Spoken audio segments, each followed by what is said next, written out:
नमस्कार दोस्तों, आज इतिहास एक बार फिर से अपने आप को दोहरा रहा है। जिस प्रकार 1973 में पेट्रोल का संकट आया था, पूरी दुनिया अंधेरे में थी, जिसे द ग्रेट सप्लाई शॉक कहा गया था। उससे भी बुरा हाल, उससे भी बड़ा संकट 2026 में हर एक देश, हर एक नागरिक के सामने आ चुका है। एक ऐसा संकट जो नागरिकों को और देश को एनर्जी के ब्लैक होल में बुरी तरह से फंसा चुका है। आज पूरी दुनिया के 20 देश सर्वाइवल मोड पे है और एक ऐसा भी देश इन 20 देशों में जो आज बुरी तरह से जो है परास्त हो चुका है, अपने घुटनों पे आ चुका है। एक ऐसा देश जिसकी पूरी अर्थव्यवस्था ही तेल के ऊपर डिपेंड हो और तेल की सप्लाई ही पूर्णतः से बंद कर दी जाए, तो आप सोच सकते हो कि अंधेरे में पूरा जीवन यापन करना अपने आप में कितना ज्यादा खतरनाक है। सारी की सारी दुकानें बंद है, लाइट नहीं है, इंटरनेट बंद है, हॉस्पिटल फैसिलिटी नहीं है, ट्रांसपोर्ट वगैरह सब कुछ बंद पड़ा है, क्योंकि उस देश की अर्थव्यवस्था तेल पे डिपेंड है और वो तेल खरीदता था वेनेजुला से। अमेरिका ने उसके ऊपर बैन लगा रखा है। तो ये तो था ही था, परंतु सबसे बड़ी चीजें हैं स्टेट ऑफ होमरूज के रास्ते से जिन देशों को तेल पहुंचता था, जिन देशों की जो सप्लाई चेन थी, अब वो बाधित हो चुके हैं। उसमें सबसे ज्यादा सर्वाइवल मोड पे 20 देश हैं। अगर बातें की जाए तो आज हर एक देश अपने आप को लॉकडाउन के जैसी स्थिति के अंदर बता रहा है। कतर की बातें की जाए तो कतर ने तो बोल दिया है, डिक्लेयर कर दिया फोर्स ऑफ मेजूर, मतलब जितने भी एलएनजी के साथ में कॉन्ट्रैक्ट थे, पुराने कॉन्ट्रैक्ट थे, जिनको एलएनजी पहुंचानी थी, सबको होल्ड कर दिया गया। किसी को गैस नहीं दी जाएगी।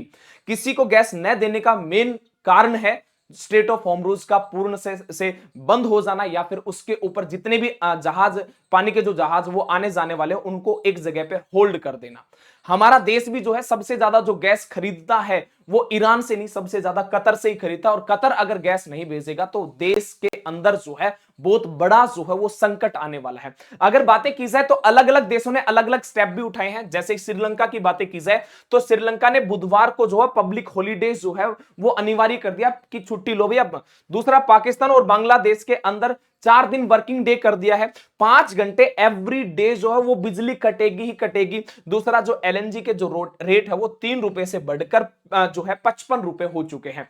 मतलब महंगाई भी निरंतरता के साथ में बढ़ रही है और ये भारत के साथ में भी देखने के लिए मिल ही रहा है। अगर बातें की जाए दक्षिण पूर्व एशिया की बातें की जाए, जिसमें वियतनाम और फिलीपींस है, बोल दिया कि जितने भी वर्किंग लोग हैं वो वर्क फ्रॉम होम जाओ, आप ऑफिस से तो बाहर ही जाओ। दूसरा, थाईलैंड में एसी और लिफ्ट को चलाने पर भी प्रतिबंध लगा दिया, जो भी है स्टेयर से सीढ़ियों से अपना काम करो। दूसरा, अगर हम बातें करें स्लोवेनिया की बातें की जाए तो जितने भी पेट्रोल पंप है वहां पे आर्मी को खड़ा कर दिया। आप ये हालात आप देख सकते हो कितने बद से बदतर हो चुके हैं। देश और दुनिया को अपने डिसीजन बदलने पड़ रहे हैं, अपने काम करने का तरीका बदलना पड़ रहा है।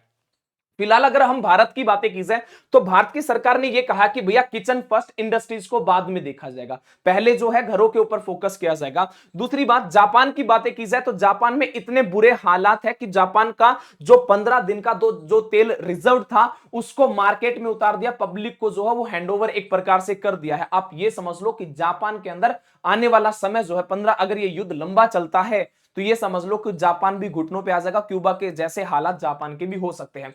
चाइना ने फ्यूल एक्सपोर्ट बिल्कुल बंद कर दिया कि भैया जो चाइना दूसरे देशों को जो तेल बेचता था, तेल देता था, बोला बिल्कुल होल्ड कर दिया, किसी को तेल की एक बूंद नहीं दी जाएगी। यूरोप की बातें की जाए तो यूरोप के पास में गैस का जो रिजर्व हो केवल 30% बचा हुआ है। जर्मनी में जो पेट्रोल पंप है उसमें जो रेट बदल दिए गए हैं और एक ही बार जो है वो पेट्रोल या डीजल जो है वो ले सकता है। बातें की जाए अगर हमारे देश की, तो क्या हमारा देश वास्तविकता में आज सुरक्षित है? तो इसके दो आंसर है, हां और ना। हां इसलिए है क्योंकि पेट्रोल, डीजल, कच्चा तेल जो है उसके लिए रसिया या फिर रूस जो है एक प्रकार से बैकबोन आज भारत की बना हुआ है। और ना इसलिए भी है, सुरक्षित इसलिए भी नहीं है क्योंकि गैस की महा दिक्कत सामने से आने वाली है। कतर ने अपना एलएनजी को लेकर पूर्णतः से बोल दिया, जितने भी कॉन्ट्रैक्ट है सब खत्म है आज से। भविष्य में जैसी चीजें ठीक होंगी तो चीजों को बेहतर कर लिया जाएगा। तो गैस की समस्याओं का सामना करना पड़ सकता है। अगर गैस की समस्याओं का सामना करना पड़ेगा तो बहुत सारी चीजें महंगी होंगी। जो रुपया है, रुपया जो है कमजोर होगा। ज्यादा रुपया कमजोर होता है तो नौकरियां भी जो है वो जाने वाली है। मतलब एक प्रकार से बहुत बड़ा संकट जो है भारत के सामने भी है। आज पूरी दुनिया दो धड़ों में बढ़ चुकी है। दो धड़ों में इसलिए बढ़ चुकी है, एक वो देश जो तेल के ऊपर आधारित है और एक वो देश जो आप लोग रिन्यूएबल एनर्जी के ऊपर आधारित है।